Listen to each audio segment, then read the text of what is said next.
was more club music and dancing going on than it was open mic.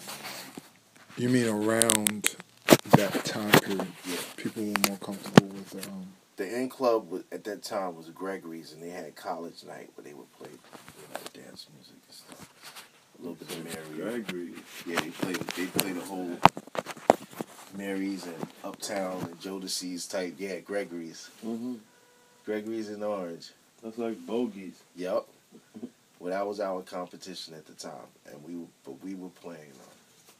Now you rather hear the trap beats. No, not really. I like some of that stuff. Wow. At least you admit it. I won't. I'll be like, no, I don't like it. You should be sitting there like.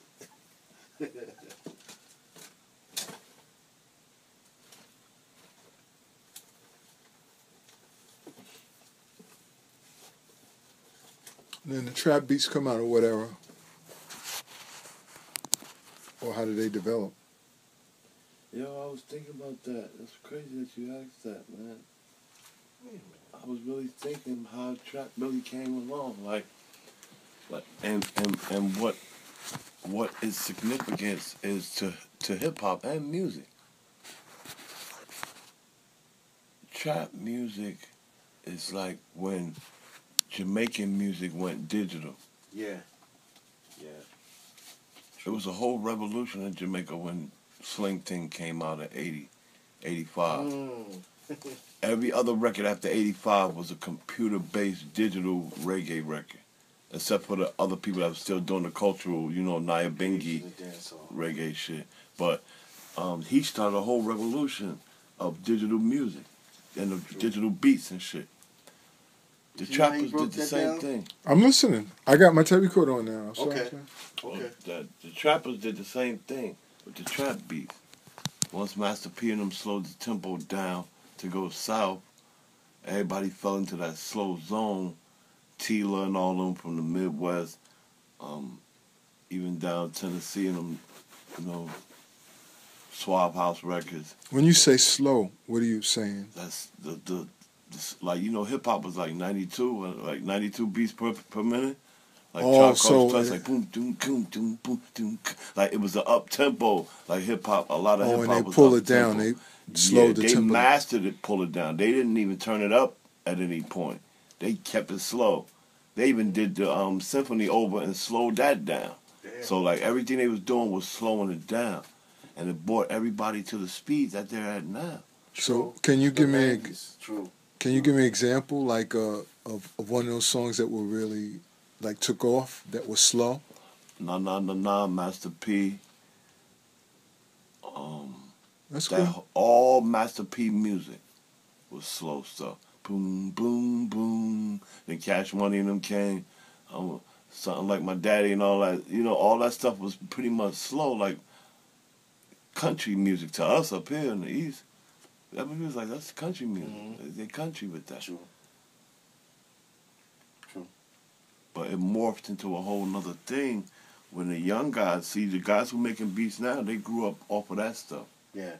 So that's what they know. They don't know to go dig in the crate and find the sample of that sound and then use it and create something with it. Hearing it after it was already created. Yeah. And if they do sample, they just loop it. Like Manny Fresher just loops some drums and just plays stuff on top of it. Yeah. But the whole tempo and the vibe, that's from that South music. And then you got to think, like you said, to get there, we started slowing down years before that because we went from, like you said, the symphony, and then somebody else in the 90s might have resampled it and slowed it down even more. Yeah. You know what I mean? Because Eric Sermon would do that a lot, take things and slow it down like Atomic Dog and slow it down even more. Yeah. So now we to the stage where it's so slowed down that we got the trap sound. Almost to that degree. No, it was stages, like you said. That was the next stage. Yeah. When LL and them start slowing shit down. Mahogany, Rakim, Mahogany, slow stuff down. Because everybody was like, I'm an awesome look. I got to tell them the lyrics. Every rapper was that, bro. Like, that was hot stuff to set it off, Big Daddy Kane. Peace, King. Oh, that was different. Yeah, I'm in the middle of an interview. I'm going to hit you back. All right.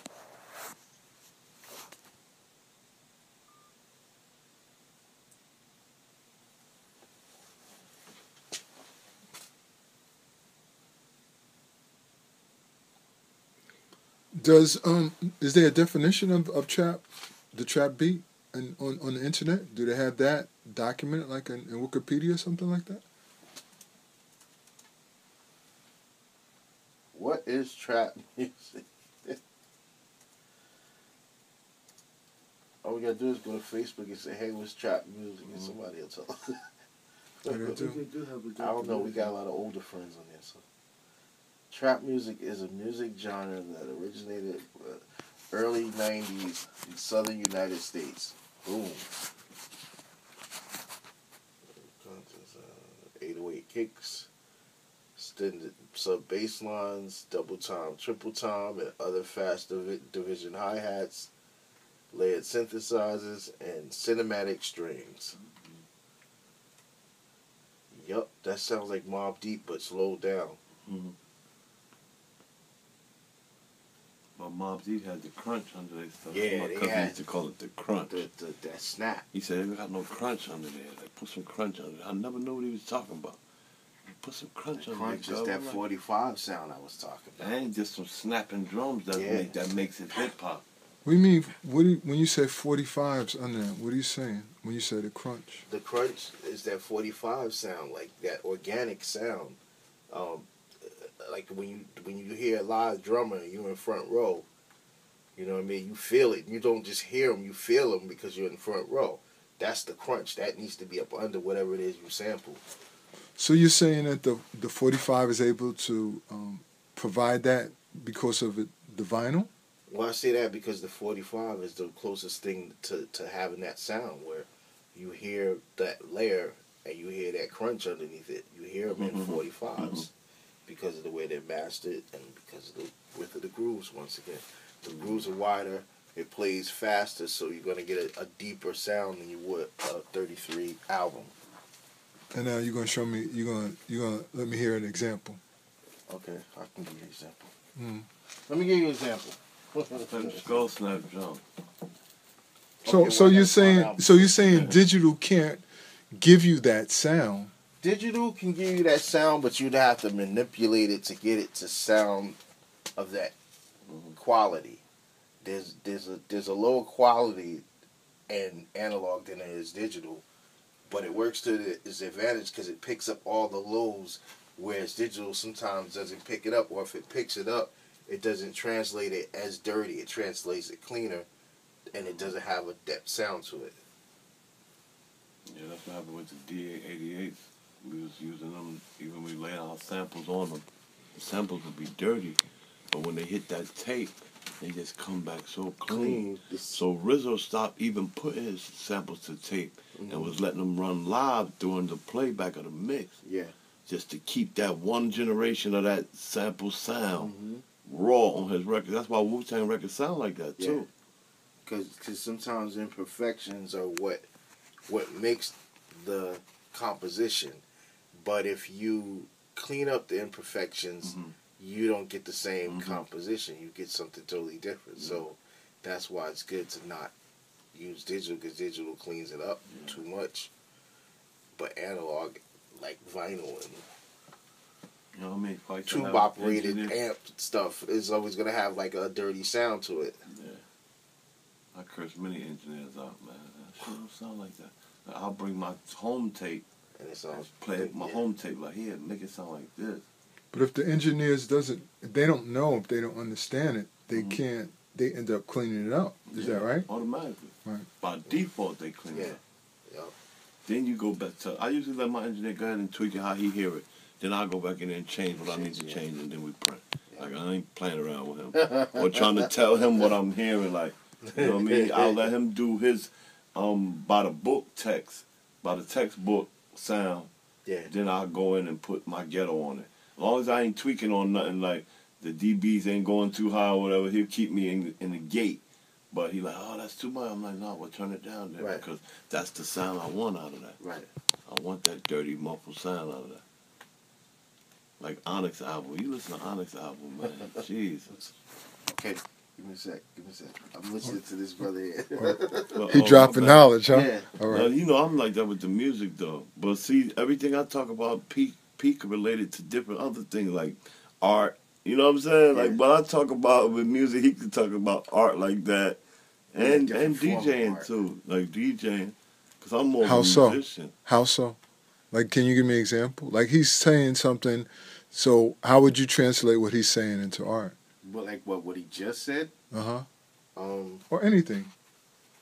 Well, it relates hand in hand because it's the same process.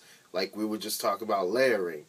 When I draw on paper or when I use a computer to do graphics, I do it in layers. When he creates beats, he does it in layers. It's the same exact formula. Placing things in certain spots is the same as painting.